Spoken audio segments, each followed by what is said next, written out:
A paz. Vai. A paz do Senhor Jesus. A paz do Senhor Jesus a todos. Hoje vamos continuar em 2 Samuel 6, 7 e 8. Leia aí completo para você entender a história, para fazer mais sentido, para você ficar, né? E a gente também conseguir chegar até o final do ano aí com a Bíblia toda lida. Não esquece de curtir o vídeo, de comentar, compartilhar, se inscrever no canal. Compartilhe aí com muitas pessoas para que a palavra de Deus se espalhe neste mundo. Amém?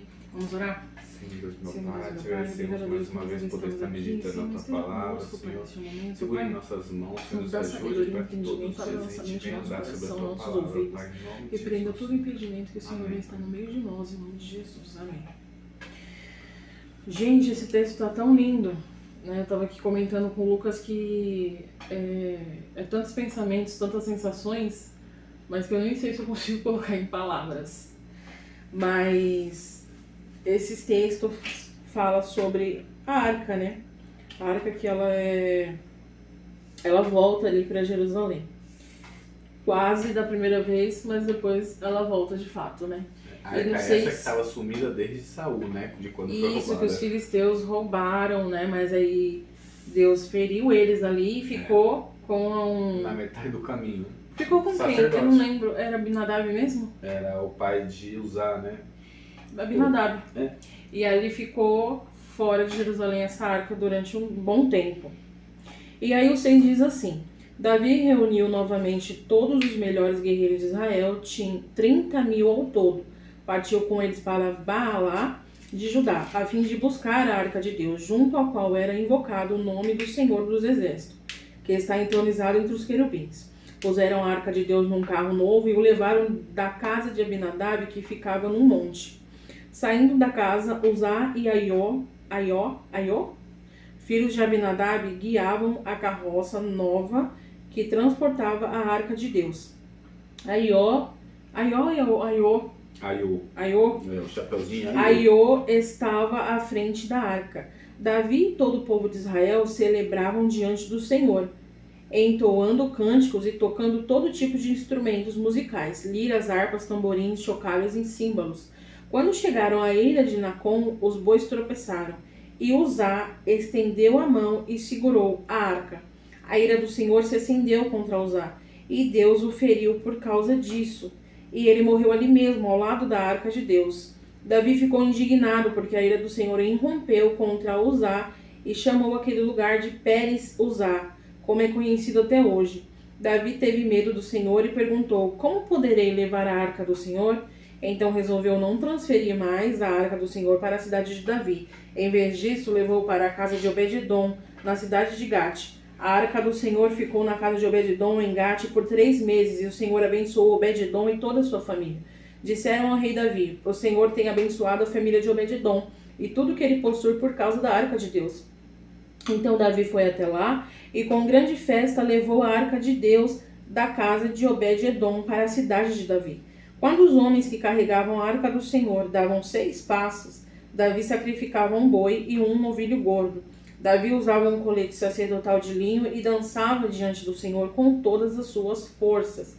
Assim Davi e todo o povo de Israel levaram a arca do Senhor com gritos de alegria e ao som de trombetas. Aqui tem uma...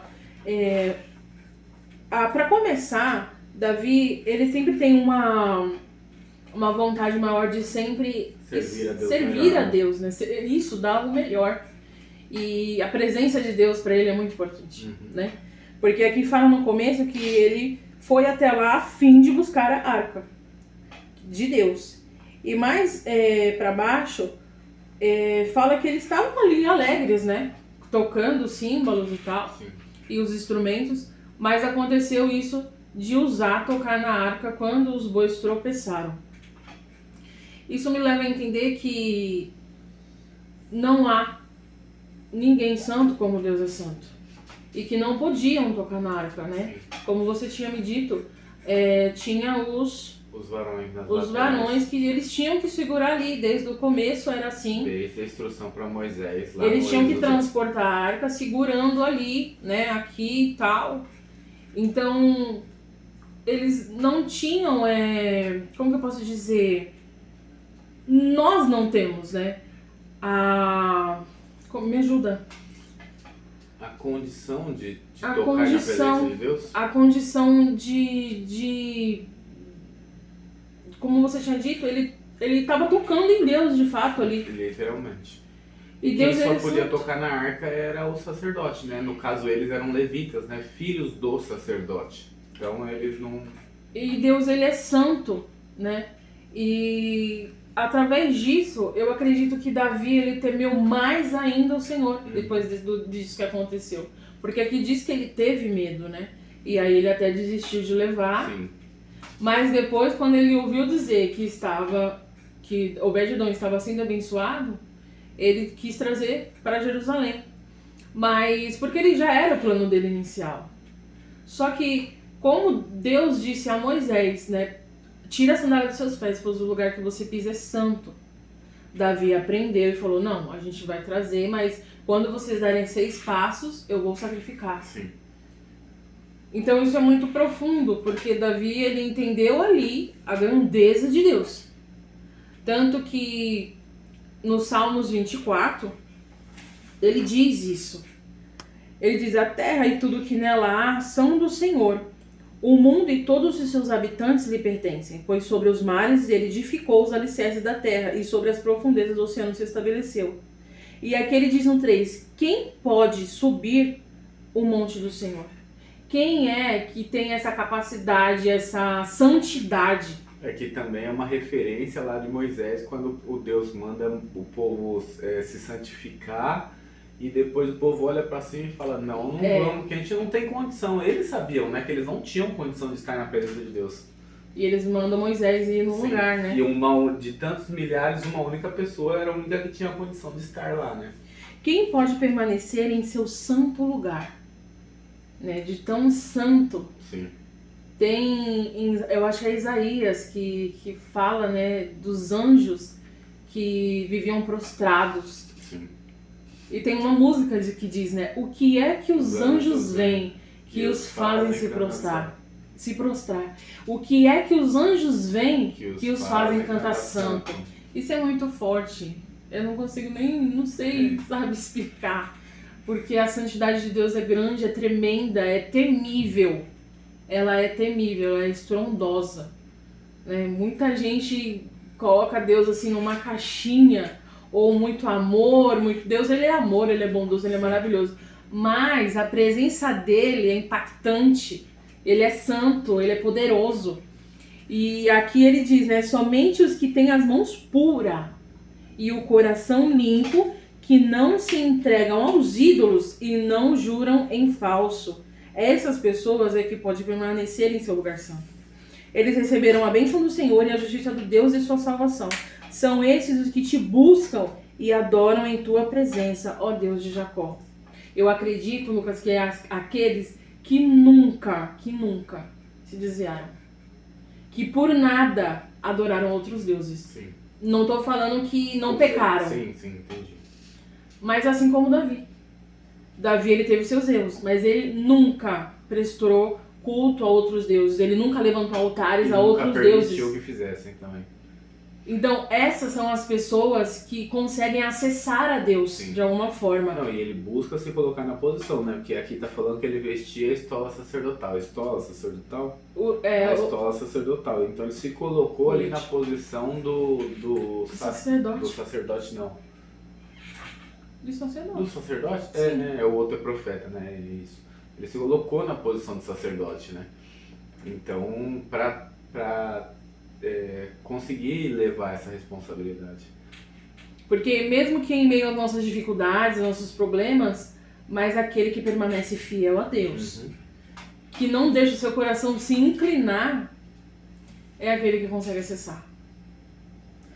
Aí dizem aqui, abram-se portões da cidade, abram-se antigos portais para que entre o Rei da Glória. Porque Deus estava entrando em Jerusalém. Sim. Isso é muito tremendo. E quem é o Rei da Glória? O Senhor forte e poderoso. O Senhor invencível nas batalhas. Abram-se portões da cidade. Abram-se antigos portais para que entre o Rei da Glória. Quem é o Rei da Glória? O Senhor dos Exércitos. Ele é o Rei da Glória. Esse salmo ele é referente à entrada da Arca do Senhor em Jerusalém. Ele é literal e depois substantivo, né? Porque Davi ele era tão usado por Deus. Serve para Davi como serve para Jesus. Ele é tão usado por Deus que ele falava de Jesus. E aqui se refere também quando Jesus entra em Jerusalém, né? Como jumentinho. Então isso é muito forte. E aqui diz que ele, da segunda vez também, Davi usava um colete sacerdotal de linho e dançava diante do Senhor com toda a sua força. Aqui tá, com todas as suas forças. Ele se entregou àquele momento. Eu acredito que Davi ele sentiu o Espírito Santo, ele sentiu a presença de fato ali de Deus. Ele deu o seu melhor, porque a presença de Deus estava entrando em Jerusalém. E para Davi, aqui deixa bem claro, em todo o reinado dele, que a presença do Senhor era o mais importante para ele. E aí ele diz assim: Davi e todo o povo de Israel levavam a arca do Senhor com gritos de alegria e ao som de trombetas. Mas, só para aqui falar sobre isso, né? Mical, ela achou isso um escândalo, né? Mical era a esposa dele e ela achou aquilo feio. E ela falou, até criticou ele, né? A filha do maluco julgando, né? Ela criticou ele por causa disso, dele ter entrado dançando. Por quê? Porque ele era o rei. Mas Davi, ele era tão humilde. Você vê como que é? Ele era tão humilde que aqui, mais pra baixo... E é engraçado que, antes de continuar, Mical, ela faz isso com Davi. E no final diz aqui, e Mical, filha de Saul, não teve filhos até o final de sua vida. Sim. Deus, ele castigou Mical por conta disso. Porque ela criticou, acredito que uma obra ali do Espírito Santo. Eu ia falar exatamente isso. Então, Deus, ele castigou Mical por conta disso, porque ela criticou ele. Trouxeram a arca do Senhor e a colocaram em seu lugar, dentro de uma tenda especial que Davi tinha preparado para ela. E Davi ofereceu ao Senhor holocaustos e ofertas de paz. Aí lá embaixo, continuando aqui do da Mical, né, do 21 parte B, ele me nomeou líder de Israel, o povo do Senhor, por isso continuarei. Eu vou falar do 21. Davi respondeu a Mical: eu dançava diante do Senhor, que me escolheu em lugar de seu pai e de toda a sua família. Já jogou aí na cara dela, né? Tipo assim, Deus me colocou num lugar, então eu sou digno. E aí ele fala, ele me nomeou líder de Israel, o povo do Senhor, por isso continuarei a celebrar diante do Senhor. Estou disposto, olha isso, a me tornar ainda mais desprezível e até mesmo a ser humilhado aos meus próprios olhos. Então Davi, ele não se importava com quem falavam. Sim. Ele só queria dar o seu melhor, ele só queria adorar. E ele era humilde. Davi, ele era humilde. É por isso que ele era segundo o coração de Deus. É muito interessante a história de Davi. A gente entende cada vez mais o porquê de tudo que aconteceu na vida de Davi. Porque aqui mais pra baixo, ele fala assim pra Natã: vejo, no 7:2, parte B. Vejo, moro num palácio, numa casa de cedro, enquanto a arca de Deus está lá fora, numa simples tenda. E Natã respondeu ao rei: faça o que tem em mente, pois o Senhor está com o rei. Naquela mesma noite, porém, o Senhor disse a Natã: vai e diga a meu servo Davi, que assim diz o Senhor: acaso cabe a você construir uma casa para eu habitar? Então, quer dizer, Deus, ele não deixou Davi construir a casa de Deus, no caso, o templo, né? Porque as mãos dele eram de guerreiro, né? Ele tinha as mãos sujas de sangue. Mas uma prova da santidade do Senhor. Exatamente. Davi, ele é segundo o coração de Deus, ele buscava incansavelmente isso. Mas não era digno de tudo. Pra você ver como Deus, ele é justo. Sim. E ele é santo. Então não é bagunçado, né? Aqui, mais uma vez, eu acredito que ele tenha temido mais uma vez. Porque ele falou, nossa, né? Calma aí, ele acabou de matar o cara ali porque tropeçou, tocou, então quem sou eu, né? Sim. Então Davi, mais uma vez, então essa experiência de Davi sempre vendo e temendo mais ao Senhor por causa da sua santidade. E ali mais embaixo, ele fala assim: acaso, sempre cumprirei meu povo no... no 7, no entanto, onde quer que eu tenha ido com os israelitas, não é aqui, porque não construíram para mim um palácio, mas é 8. Agora vai e diga ao meu servo Davi, que assim diz o Senhor dos Exércitos: eu o tirei das pastagens, onde você cuidava das ovelhas, e o escolhi para ser o líder de meu povo Israel. Estive com você por onde andou, e destruí todos os seus inimigos diante de seus olhos. Agora tornarei seu nome tão conhecido quanto os nomes mais importantes da terra. Davi, ele é falado até hoje. Davi, ele é falado até quando a gente fala de Jesus. Na bandeira de Israel tem a estrela de Davi. Porque as pessoas falavam, Jesus, filho de Davi, tenha misericórdia de mim. E aí ele continua falando que, além disso, o Senhor declarará que fará uma casa para você, uma dinastia real. Pois quando você morrer e for sepultado com seus antepassados, escolherei um dos seus filhos de sua própria descendência e estabelecerei seu reino. Por causa do coração de Davi, e por todo o tempo ele querer estar perto da presença, ele dá o seu melhor ao Senhor. E ele querer construir um templo ao Senhor, porque ninguém nunca tinha pensado nisso. Deus, ele deixa claro que ele não precisa de um templo. Mas ele viu a intenção do coração de Davi em fazer isso. Tipo assim, eu estou num palácio. E Deus, né? E Deus que é Deus vai ficar numa tenda? Então Deus viu a intenção verdadeira de que ele adora a Deus de verdade. Então, com todas as coisas que Davi era, e mais isso, Deus o tornou a sua dinastia muito grande. Eterna. Por que eterna? Porque Jesus, ele veio da descendência de Davi. De Judá. De Judá. Mas é de Davi, né? Sim. Salomão. Então, a metade, né? Davi é a metade da descendência, né? Sim. Então a dinastia de Davi foi eterna por conta de Jesus. Sim. E é eterna porque ele morreu, mas ele ressuscitou, ele vive. Continua. Isso é muito forte, gente. Nossa, pelo amor de Deus. E eu tava... Pode falar. Pode continuar, senão vai pegar você. Nossa, eu acho que eu já perdi. Só porque você falou aí. Tá, só pra mim conseguir terminar. Aí aqui embaixo, Davi ele fica tão grato que ele faz uma oração de gratidão ao Senhor. E ele fala assim pro Senhor: trata todos dessa forma, soberano Senhor. Ele se sente tão grato que ele fala, tipo, quem sou eu? Sim. Ele diz aqui embaixo no 18, ele diz, quem sou eu, ó soberano Senhor, e o que é a minha família, para que a minha dinastia seja duradoura. Sim. Aí ele fala, tratas todos dessa forma? E aí mais pra frente, no 20, ele diz, tu sabes como teu servo de fato, ó soberano Senhor. Aí o 22, quão grande és o soberano Senhor, não há ninguém igual a ti, jamais ouvimos falar de outro Deus como tu. Aí lá no 26, o Senhor dos Exércitos é o Deus de Israel. Então, eu acho que era só até esse versículo. Então, Davi, ele é grato aqui nessa oração, porque ele fala, eu não sou nada. Eu não sou nada. E o Senhor me fez ser alguém. Ele me tirou lá do pasto de ovelhas, esquecido, e me fez rei. Né? Por quê? Por conta do coração dele, humilde, sincero, e que a presença de Deus era o que bastava para ele, porque mesmo quando ele pecava, e até tem um salmo que fala disso, né? Senhor, pode tirar tudo de mim, né? Só não tires a tua presença. E é o que falta em nós hoje. É esse temor. É esse temor, é esse amor, é essa reverência, esse servir de verdade, porque é isso que Deus procura em nós, um coração de verdadeiros adoradores, os verdadeiros adoradores, né? Então a gente precisa buscar ser como Davi, né? Ter o coração puro, sim, querer ser santo como Deus é santo, para que podemos acessar essa glória, essa presença.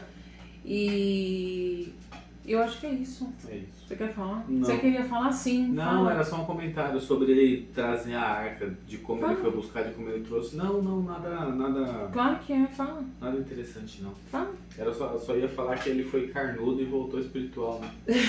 Por quê? Porque eu falei ontem que ele tinha o temor de perguntar para Deus qual deveria ser a sua decisão, e nessa ocasião ele não perguntou. Não, mas sabe por que eu acho, Lucas? Porque assim, era como se, tipo assim, nunca passou pela cabeça dele. Tipo assim, eu tô querendo fazer o bem, o que pode dar errado? Talvez isso nem tenha parado pra pensar assim, estou querendo fazer o bem, o que dará errado? Não, ele não pensou nisso porque era de fato uma atitude boa, uma atitude tipo assim, eu vou trazer a arca de volta. Movimentar a arca nunca era boa intenção. Mas ele entendeu isso. Sempre era direção. A arca só se movimentava com a direção de Deus. Verdade.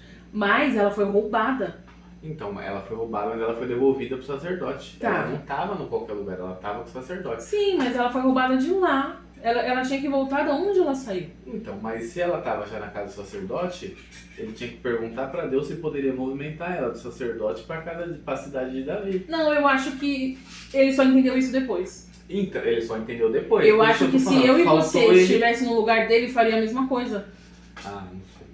Porque era tipo assim, é uma boa ação, tá tudo bem. É o certo. Mas aqui, essa foi uma das experiências dele. Porque dele a entender. ideia deveria ser, Senhor, posso trazer a arca de volta para a cidade de Davi? Por que não? Entendeu? Por que não? Ah, vai pagar para ver? Não, eu acho que não tinha essa noção. Porque depois, pode ver, ó, ele não é uma decisão de Obed-edom, é uma decisão do rei. Que a arca fique na casa de Obed-edom. Obed-edom não era sacerdote, não era levita. Ele aceitou, vai falar o quê? O rei tá mandando e ele foi abençoado. Entendeu? Porque ele não teve a opção. Foi ordenado e ele só respeitou. Mas Davi foi o que tomou a decisão.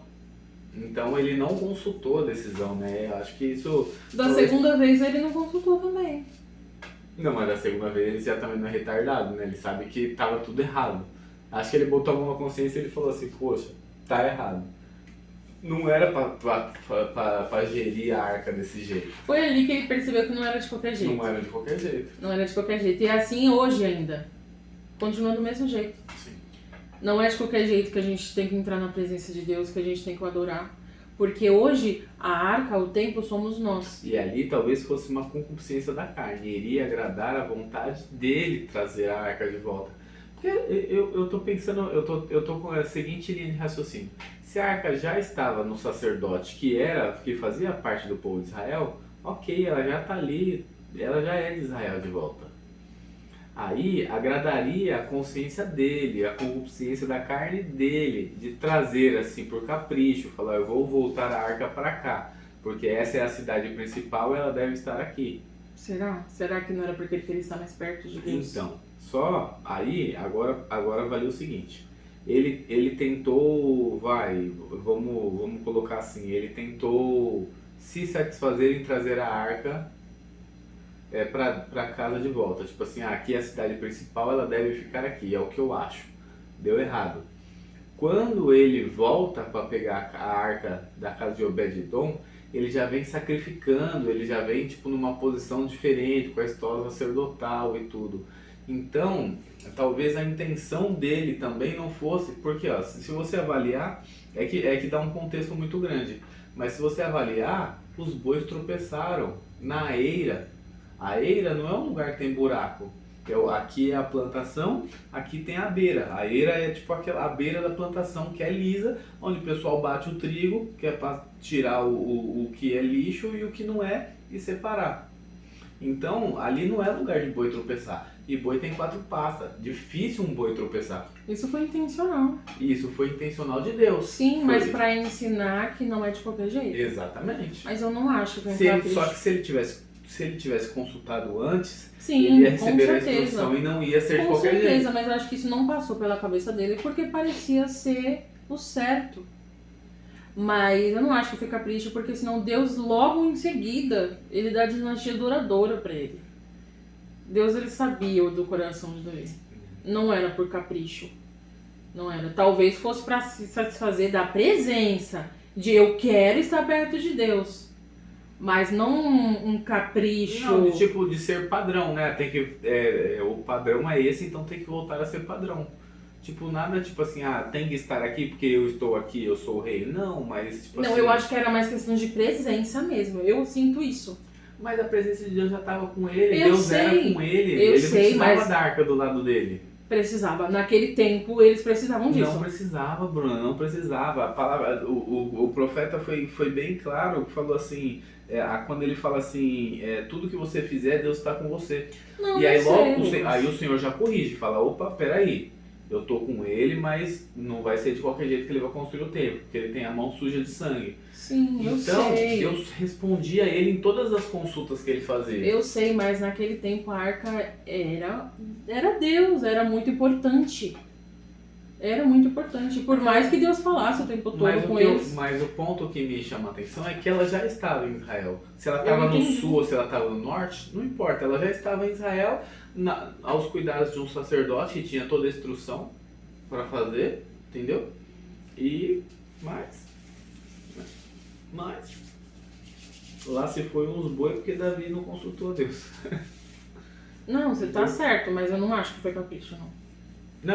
Não capricho. Talvez tenha sido sem a intenção mesmo, com a intenção positiva. Sim, até porque se fosse qualquer coisa com essa intenção, acho que Deus tinha corrigido ele, falado assim, bem rasgado mesmo. Aqui era questão de santidade mesmo, tipo, não é de qualquer jeito. E se eu não me engano, a arca foi roubada, não foi da cidade que hoje é a cidade de Davi. Saul habitava em outro lugar, se eu não me engano. Não era nessa cidade.